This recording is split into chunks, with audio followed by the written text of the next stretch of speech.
Good afternoon, folks. Mower Medic 1 here. Hey, listen, the customer is saying that the engine has no wide open throttle, or it actually has wide open throttle, but it seems to be over speeding. And whenever he pulls it to idle, or he throttles it back to idle, the engine doesn't idle. The first thing that I like to look for on these Kohler engines is making sure that the idle spring is on there. And it is. It's right there. And I always like to make sure nobody's been jacking with the governor spring. Normally on a grasshopper it's in the number 2 hole, which it's there. And the next thing to look for is just to make sure there's no debris wrapped around the throttle where the carburetor is, right here. And just make sure that the choke and the throttle does not have a bunch of junk wrapped up all around it, and this one seems to be okay. As you can tell, we're nice and free. This is the throttle butterfly. And 9 times out of 10, what happens is the governor will get out of adjustment. And here, let me just crank it up. It's at idle right now.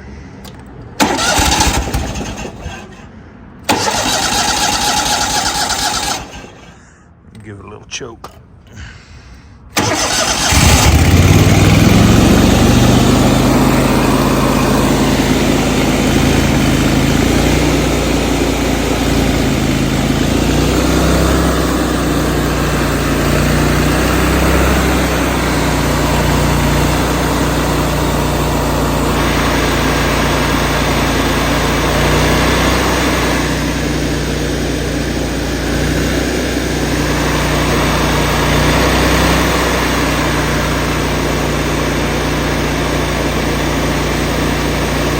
So my main objective here is to show you guys how to adjust the governor on a Kohler Command twin cylinder. It's kind of a booger bear since they've put the air filter right over where you need to go. So go ahead and pull both your inner and outer filters. And as you can tell, this one's been on fire because it's probably backfired before. That inner filter has blown out right here. See how that material's missing? It caught on fire at one time. That's why I like the paper safety filters rather than the kind of a cotton foam style. They just seem to hold up better. I hope I got one in stock. On my truck, I didn't realize that it was going to need a filter. But now we can get right to the meat and potatoes of this job here. Here is our adjustment.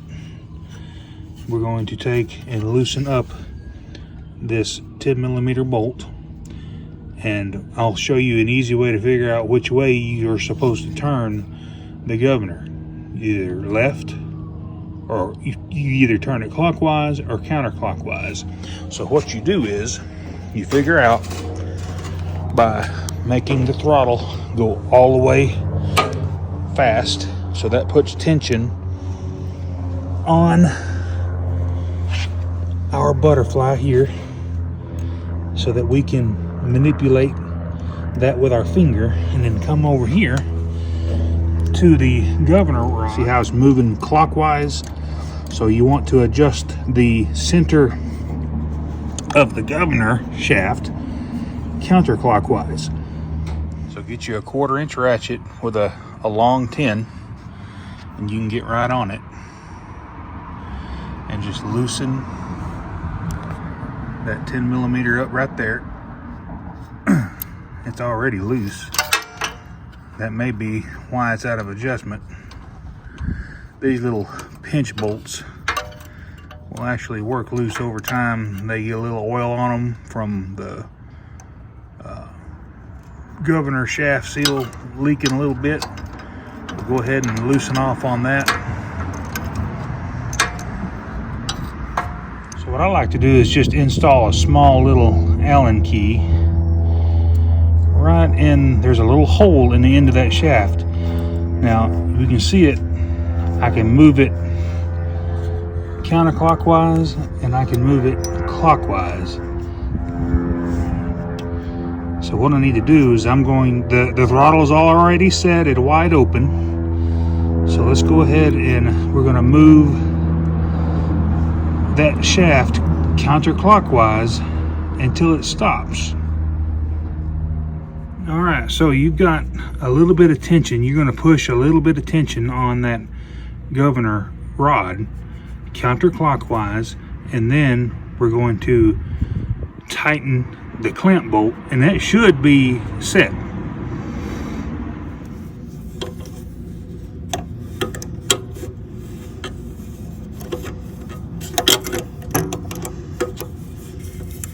Sometimes it is an absolute pain in the rumpus to get everything lined up and working.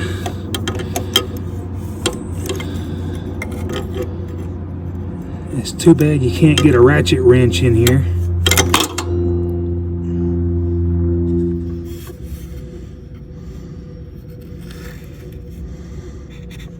Tension, and let's just cinch that clamp bolt down best you can. There should be a speck on that, but how on earth are you going to get a torque wrench down in there? Ain't no way.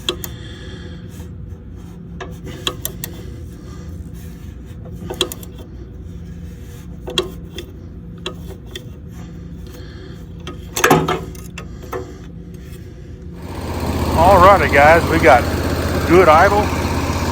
Now we actually have throttle advance now.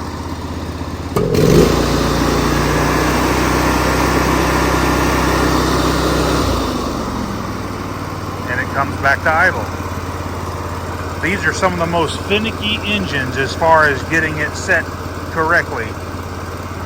Like I said, just the minute amount of dirt around these throttle shafts make all the difference in the world.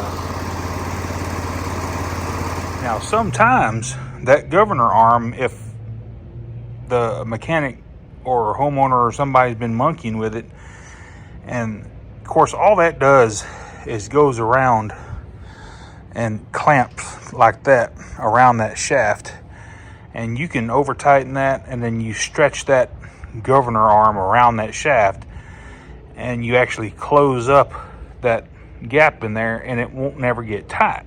So sometimes I've taken those governor arms off and take a whiz wheel and take some meat out of there. That's not the correct way to do it. The correct way to do it would be just replace the governor arm, but in a pinch there's nothing wrong with taking a little bit of meat back there out, so that whenever you tighten it, it will clamp around that shaft a little tighter.